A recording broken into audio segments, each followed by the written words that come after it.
we'll kind of start this rolling. So these are all tips on how to get your feet set and how to come down effectively, which is something that a lot of people struggle with. So number one is that when you get your feet set, if everybody does it this way for the most part and has the rope in between the feet, but then the feet are side by side. This has no pinch point, okay? So if you look down and your feet are side by side and they're not stepping on top of each other, there's no braking mechanism. It gives it some friction, but it's no real braking mechanism.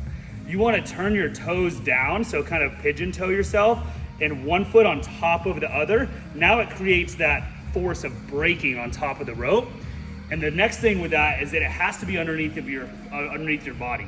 If you have the best foothold in the world, but your feet are out in front of yourself, there's 0% chance they're gonna help you. Like imagine you're just standing here and all of a sudden your feet went 4 feet out in front of you. You'd fall on your ass. They don't do shit for you there. So you've got to make sure to keep those feet underneath. So what it looks like, stomp, and then bring them under. Now I don't even need hands to be here and it locks. With that same lock though, if I put my feet out in front, it just slides right through. So it's imperative that you have foot on top of foot and under your ass, okay?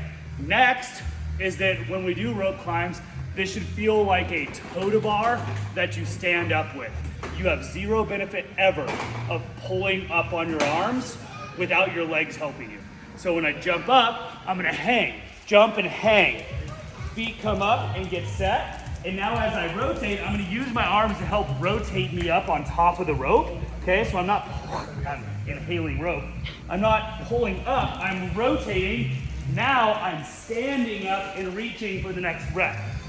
Grab, rotate, stand, boom. And we can get that done in 2 pulls for most people. On the way down, you have a couple of options. Son of a bitch. You have a couple of options here. Number one, you keep your feet exactly where they're at, and now we just feather the hands. So you actually just open and close. And we're down. Super simple. It takes a while to get used to that in your position, but the feet stay long or your legs stay extended, and you just literally open and close. Son of a. So the next way to do this, I used to use this method. This is the method I just showed you is the one that I typically do. It just takes less time once you get used to it. For a lot of people, it hangs you up. So this reverse grip method, we're gonna now take our feet. So let's imagine, okay, my feet are now my hands, all right? So here, I'm gonna do exactly what I just did. Right foot goes up on the left side of the rope, left foot goes on the other side and we smash, okay?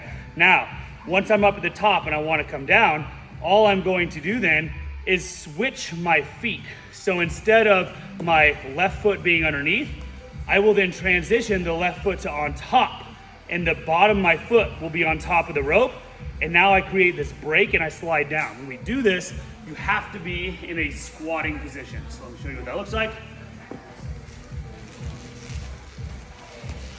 Okay, I'm up here.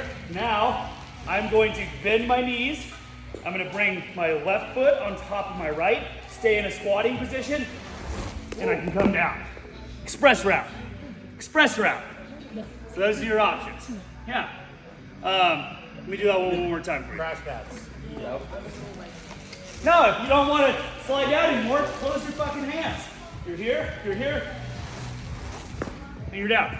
And then it's no fuckery and no energy to get down. Yeah? Rope climbs.